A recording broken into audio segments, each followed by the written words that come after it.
So that's why I'm saying fact number one, Jesus died by crucifixion.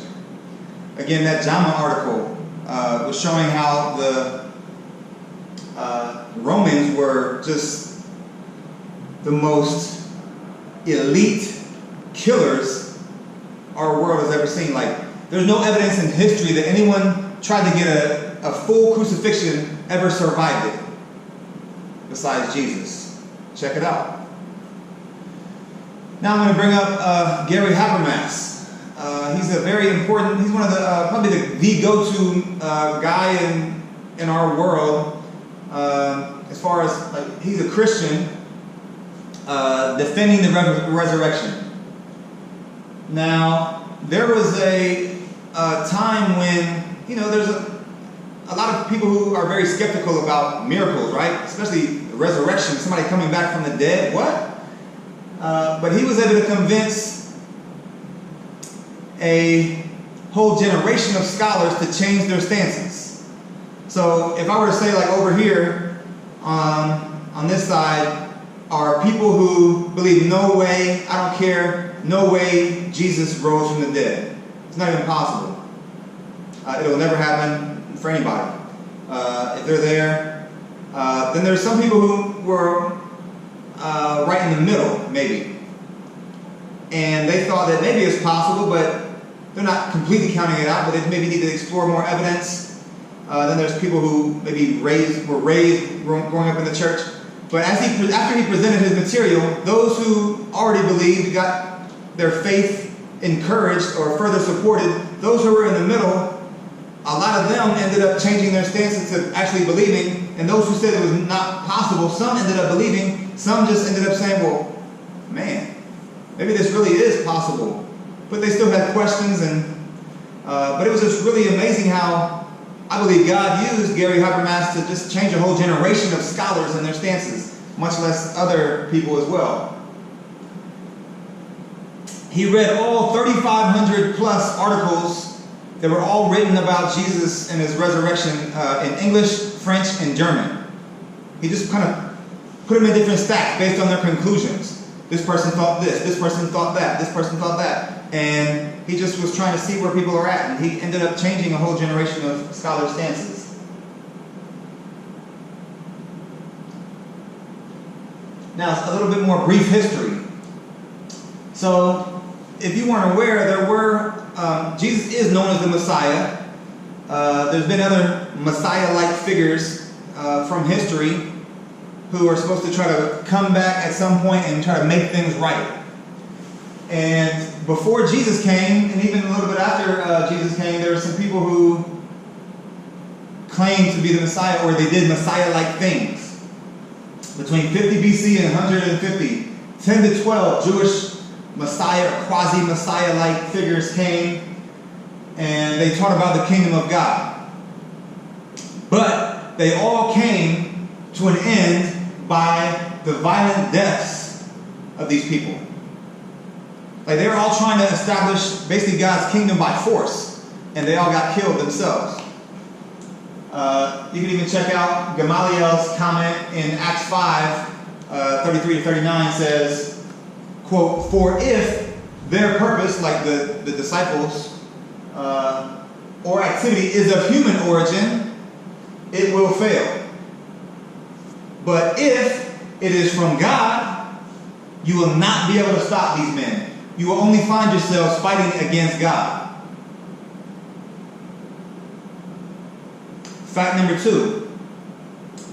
The disciples of Jesus truly believed he rose from the dead. Now again, just because you believe something doesn't mean that it actually happened, but we're just trying to make the point that these disciples truly believed this. Alright?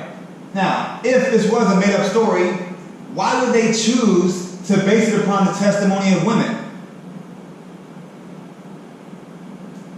I don't know if you're aware, but like in those days, they didn't value the testimony of women. It was not even, I believe I just read about it today. I believe that it was in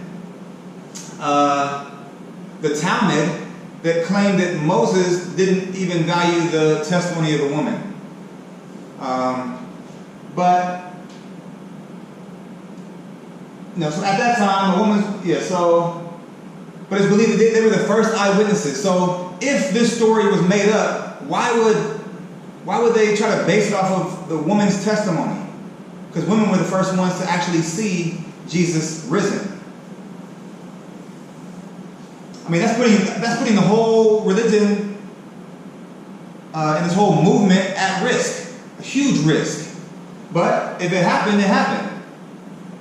Now, remember, the disciples were at one time so afraid of death that they ran away from Jesus. Peter's like, man, I will die for you. I got your back. I'll do whatever for you. Whoops, I got too excited. And but none of them were willing to stick around when he got arrested. Now, no matter what you say, whatever you believe at this very moment, you have to acknowledge that something happened. Otherwise, why would we be talking about it in 2020? Something caused these disciples to be transformed, and so willing to say that Jesus appeared to them that they became willing to die for this belief. They became so bold that they lost the fear of death. So is Jesus' resurrection the best explanation for what has become the pivotal point in his story? Fact number 3. Enemies of Jesus believed it. Paul and James. So Paul had plenty of reasons to stick with Gamaliel, his leader. He was the person who was discipling him, teaching him, training him to be a good Jew, faithful to the Old Testament, the Tanakh.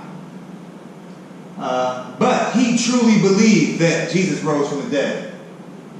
You can check out his testimony in Acts chapter 8, chapter 9, chapter 22, chapter 24. Mark chapter 6 shows that Jesus' family is not even following him. Also, James was not a follower of Jesus, but became a leader in the church as well. You can check out evidence in Josephus and Hegesippus in the 1st and 2nd century. We have good records that say they both were willing to go to their death because of Jesus' resurrection, even though they were once enemies. So, let's assess. Here's the job of the historian.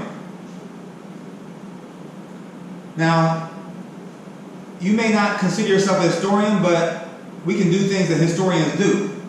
And as historians, they take the various forms of evidence and facts from history and try to find an account that best explains those facts.